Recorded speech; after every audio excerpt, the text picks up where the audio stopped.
Jean-Louis Allard, alors, j'imagine que vous dirigez CESI Ingénieur, donc un des morceaux les plus importants du CESI aujourd'hui.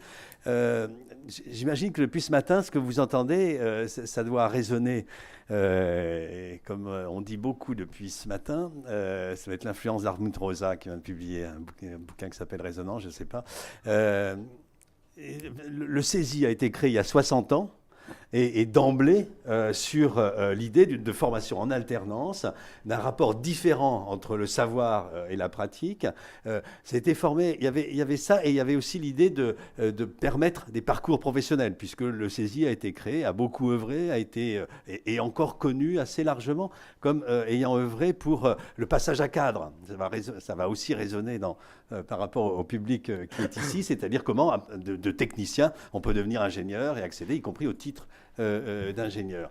Donc j'ai envie que... Alors votre expérience, c'est une autre histoire que l'histoire de la FES, mais qui a beaucoup de points communs. Et effectivement, je crois que c'est intéressant que vous puissiez nous dire comment, d'après l'expérience du CESI, l'histoire et l'expérience actuelle de formation des ingénieurs en alternance, comment le CESI effectivement voit cette relation qui a été beaucoup abordée entre les savoirs et la compétence, le savoir et les pratiques, et puis l'ensemble de l'écosystème aussi, de la relation entre le formateur, le tuteur, les managers, le formé, enfin l'alternant en l'occurrence, dans l'entreprise. Voilà comment vous voyez, avec votre expérience, ces relations à la fois savoir et pratique et formateur et lieu de la formation et formé, quoi.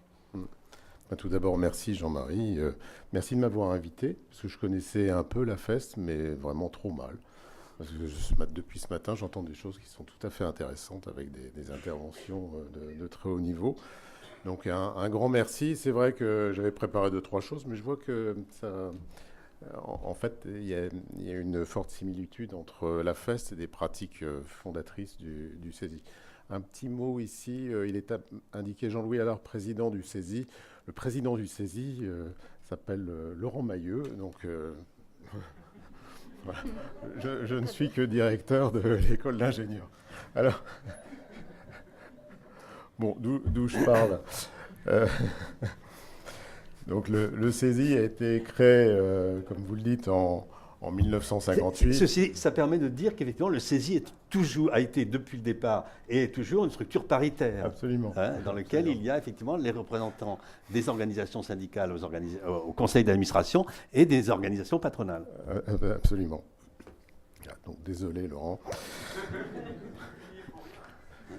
Non mais je ne voudrais pas perdre mon poste non plus. Bon, donc le CESI a été créé il y a un peu plus de 60 ans, en 1958, par des grosses entreprises françaises qui s'appelaient Renault, Télémécanique, Snecma, CEM, Chausson, et dans la perspective de former des ingénieurs. Donc ils voulaient former des ingénieurs qui n'étaient pas des cadres maison. Donc dans cette perspective, ils ont construit un dispositif pédagogique plutôt andragogique. Et je vais y revenir tout à l'heure parce qu'on verra à travers les principes andragogiques qu'ils évoquaient. J'ai beaucoup aimé votre intervention ce matin. On retrouve beaucoup de similitudes avec la FEST. Alors aujourd'hui, le CESI a beaucoup évolué. On fait toujours un peu de formation d'ingénieurs en formation continue, trop peu, parce que le volume est faible. En revanche, en 1989, on a été la première école à proposer des formations d'ingénieurs en apprentissage, en s'inspirant du modèle de formation d'andragogique, de formation en formation continue. Donc, et puis récemment, on s'est mis à faire des formations initiales au statut étudiant, ce qui fait que le CESI a beaucoup bougé. C'est 22 000 élèves aujourd'hui, 1000 salariés, 25 centres en France, et on forme un quart des ingénieurs français qui sont diplômés chaque année par la voie de l'apprentissage. Alors, je vais revenir sur la première expérience fondatrice du CESI dans le cadre de la formation continue. Parce que les fondateurs, qui étaient visionnaires, je pense, voulaient éviter la superposition, le cloisonnement entre le scolaire et puis la partie vécue en entreprise. Et leur angle consistait à avoir une approche qui était orthogonale aux pratiques scolaires, afin véritablement et c'était leur mot, hein, que les ingénieurs soient formés avec des têtes bien faites et pas des têtes bien pleines. Donc la vision d'approche par compétences et référentiel compétences était vraiment claire, et ça c'était en 1958. Alors la première formation d'ingénieur se passait dans les murs de l'usine Renault à Boulogne-Billancourt, dans le centre de formation. Et c'était une formation qui durait 2 ans, qui transformait des techniciens en ingénieurs. En se disant que pour transformer les techniciens en ingénieurs, il fallait certes leur apporter des compétences scientifiques et techniques, mais aussi méthodologiques. Et surtout, il fallait changer la posture. Il fallait travailler sur le développement du comportement, du savoir-être, pour en faire vraiment des ingénieurs. Et en 1958, la différence entre un technicien et un ingénieur était plus forte qu'aujourd'hui. Donc, dès lors, ils se sont dit, bon, on va utiliser des principes qui ne sont pas des principes pédagogiques, mais des principes andragogiques. Vous nous dire un mot sur andragogique, nous expliquer. Pédagogique, c'est pour les jeunes. Andragogique, c'est pour les adultes. Alors, je vais vous citer quelques principes qui étaient mis en œuvre dans les années 58. Je suis désolé, parce que c'est... Tous les hellénistes avaient déjà compris, mais les autres... Alors, ça part du premier constat, et je pense qu'il y a une relation avec les AFEST. Hein.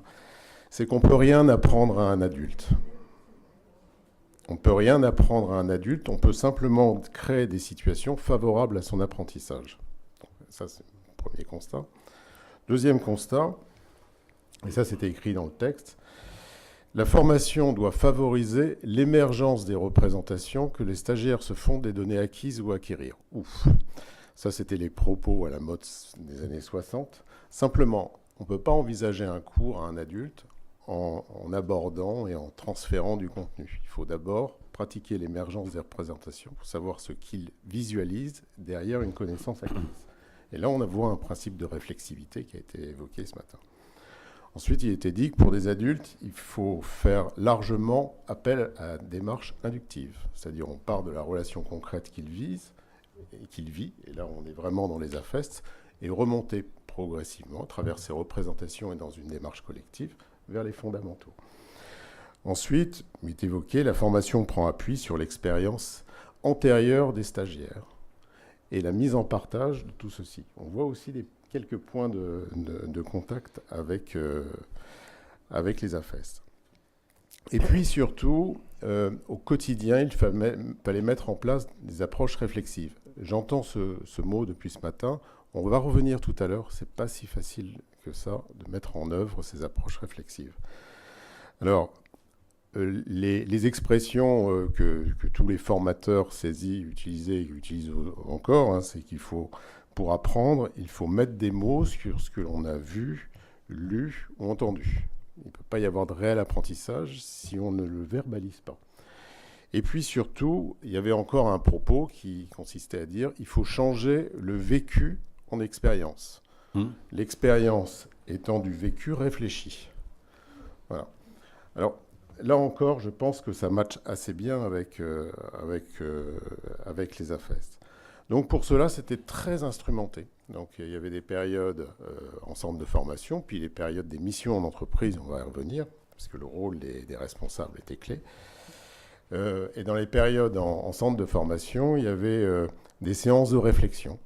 On prenait un groupe et on les faisait réfléchir sur ce qu'ils avaient vécu collectivement, comment ils avaient travaillé, quels étaient leurs acquis, ce qu'il leur restait à acquérir, quelle était la route à faire, comment ils se mettaient en mouvement pour pouvoir continuer à avancer dans l'esprit de devenir ingénieur. Il y avait des séminaires complets de développement personnel. On faisait même à l'époque des séminaires de ski pour leur donner une conscientisation du fait que les techniciens n'allaient pas au ski, mais les ingénieurs, oui. Voilà, ça allait très loin. Hein. Ça allait très très loin. Hein. Et puis, il y avait des entretiens bilan-contrat. Ça ressemble aux entretiens d'évaluation dans les entreprises, sauf qu'on ne faisait absolument aucune évaluation. C'est à quel point on en est en termes d'acquis de compétences et quelle est la route à suivre. Alors, il y avait aussi, puisque on n'appelait pas ça alternance, mais régulièrement, il y avait des missions en entreprise. Alors, les missions étaient envisagées, et ça j'ai beaucoup aimé, comme des parcours permettant l'acquisition. Ce n'était pas pour continuer à faire ce que l'on faisait en tant que technicien, mais c'était pour des situations apprenantes. Et les missions étaient toujours vécues comme une rupture du continuum.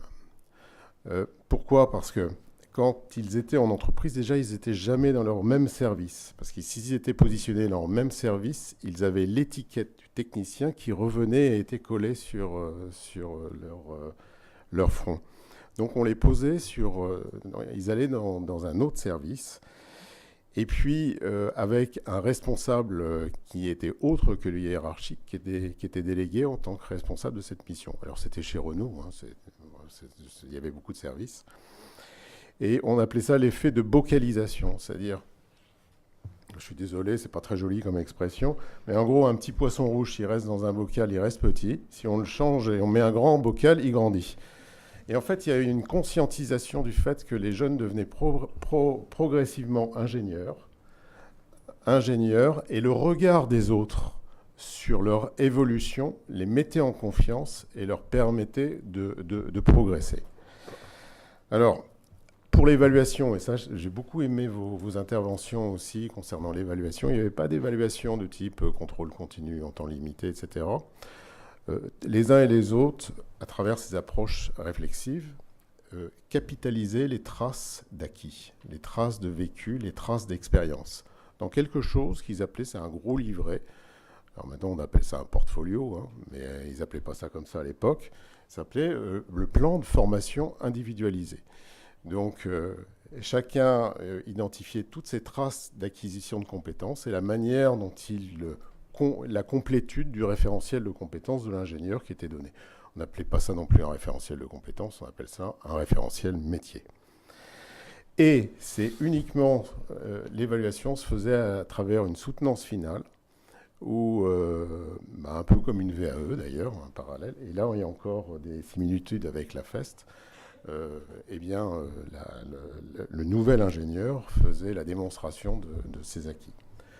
Peut-être deuxième illustration, c'est l'apprentissage. Parce que on est parti de cette même expérience andragogique de 58, qui maintenant on continue toujours à faire ce même type de formation, hein, ça continue. On en fait beaucoup moins parce qu'on n'a plus de financement. Mais si on avait du financement, je suis sûr que le besoin des ingénieurs à former en France en formation continue serait supérieur aux 1000 par an qui sont identifiés dans le cadre à la commission d'études d'ingénieurs. Ça, c'est clairement un appel pour France Compétences, c'est noté. Je vois que France Compétences a écrit, donc à mon avis, c'est comme si c'était résolu. Voilà. Et ça ressemble beaucoup à la FEST, et il faut le soutenir, il faut le financer. Voilà. Alors, la deuxième... Je fais un peu de la pub pour la profession. Ouais. La deuxième similitude, c'est avec les formations d'ingénieurs en apprentissage. Parce que d'emblée, on s'est dit, là, il s'agit d'une alternance qui est structurée. Là, on n'a pas des gens qui ont 30 ou 40 ans. On va s'adresser à des jeunes qui sont issus de BTS et DUT. Ils vont faire un parcours de 3 ans. La moitié du temps, ils vont être en entreprise et la moitié du temps à l'école. Comment faire pour éviter qu'on ait l'illusion qu'ils apprennent les concepts théoriques à l'école et qu'ils les mettent en pratique en entreprise? Ça ne marche jamais, parce qu'il y a des synchronisations et des rythmes d'entreprise et d'école qui n'ont rien à voir. Donc ça ne marche jamais. Donc comment faire pour que ces deux mondes se parlent?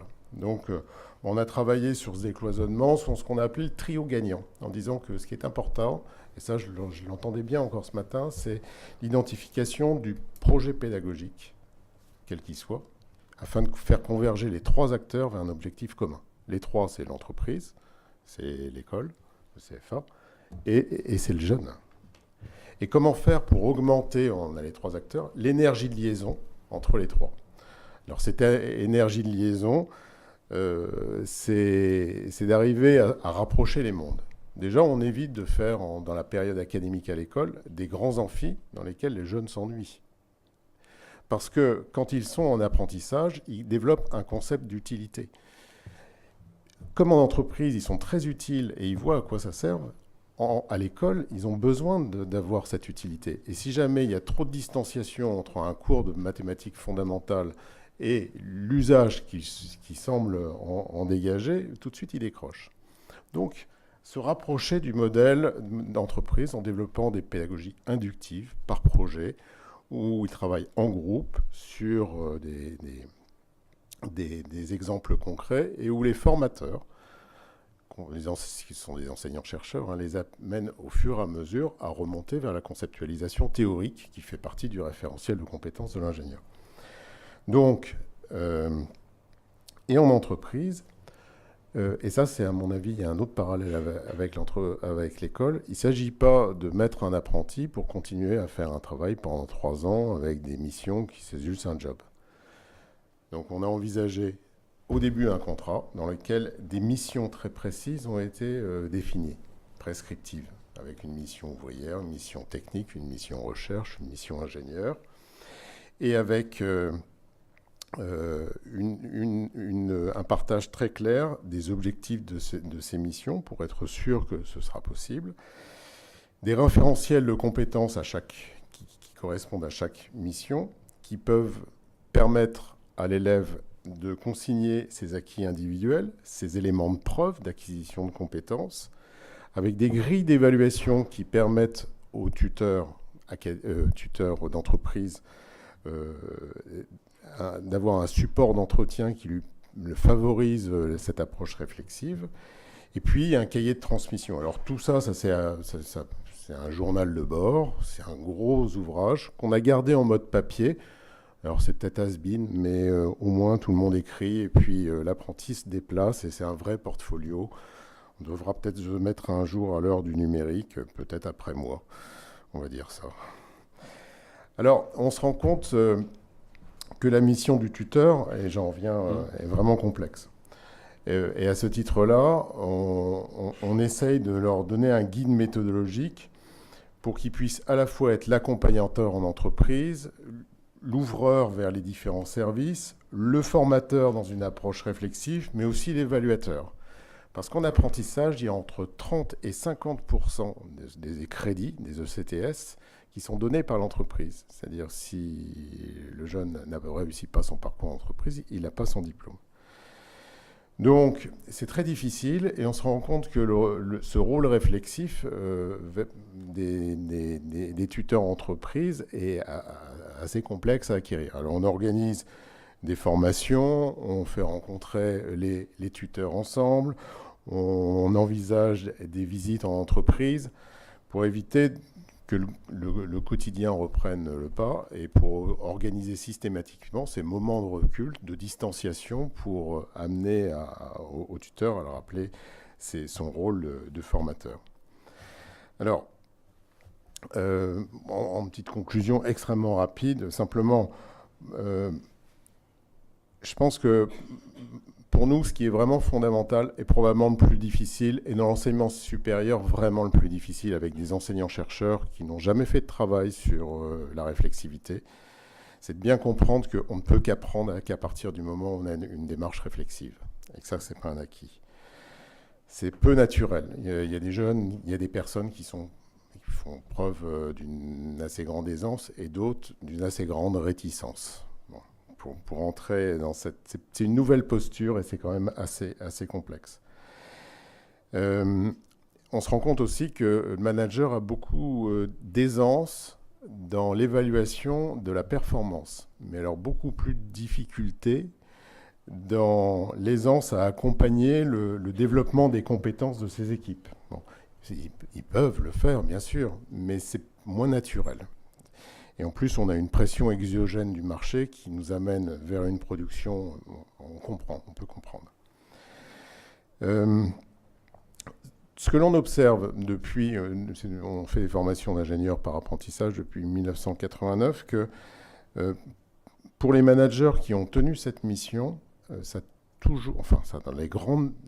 la majorité des cas, ceux qui sont vraiment investis dans cette démarche, qui ont accompagné vers la réflexivité, ont connu de belles évolutions professionnelles.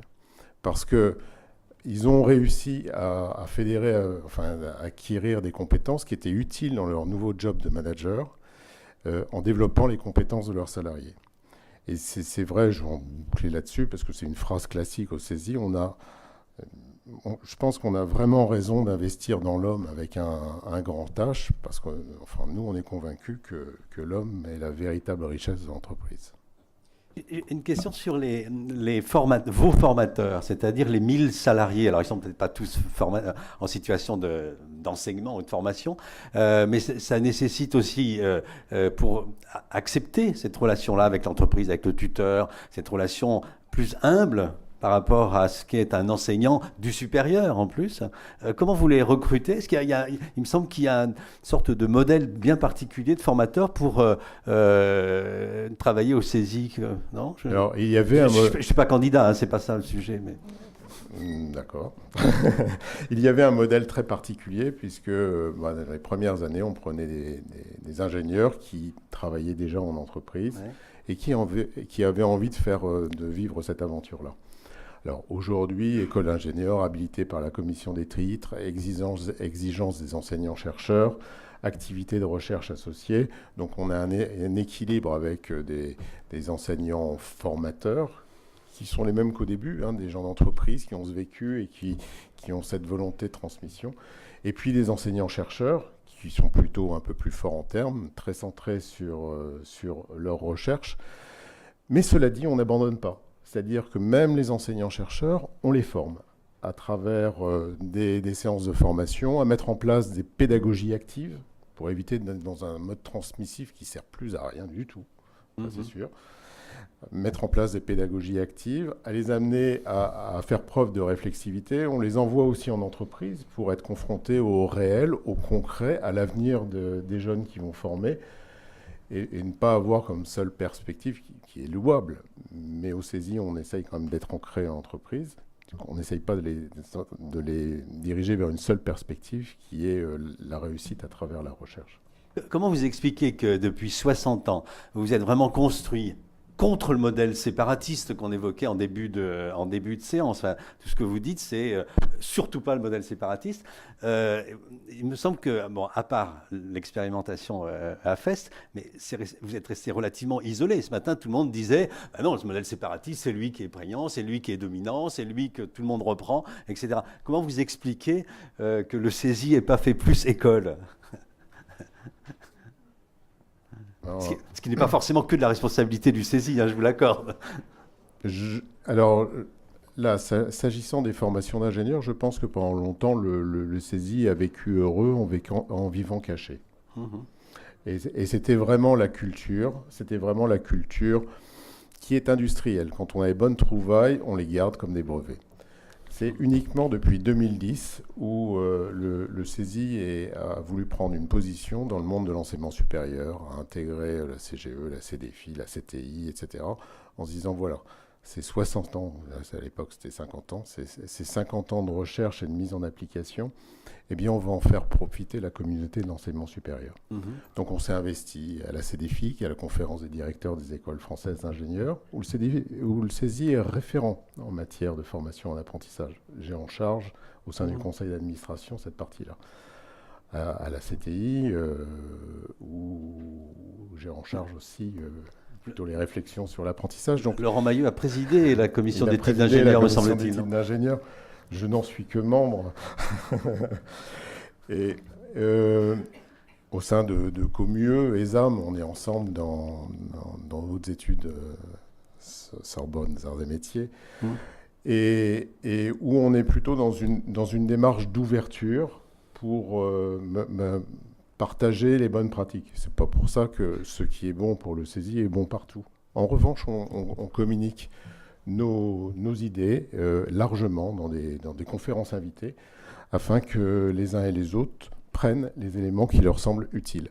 Mais ce qui est clair, c'est qu'il y a une évolution de la population des jeunes qui sont plus prêts à accepter ce que nous avons accepté à notre époque quand on pouvait s'ennuyer parfois beaucoup en cours.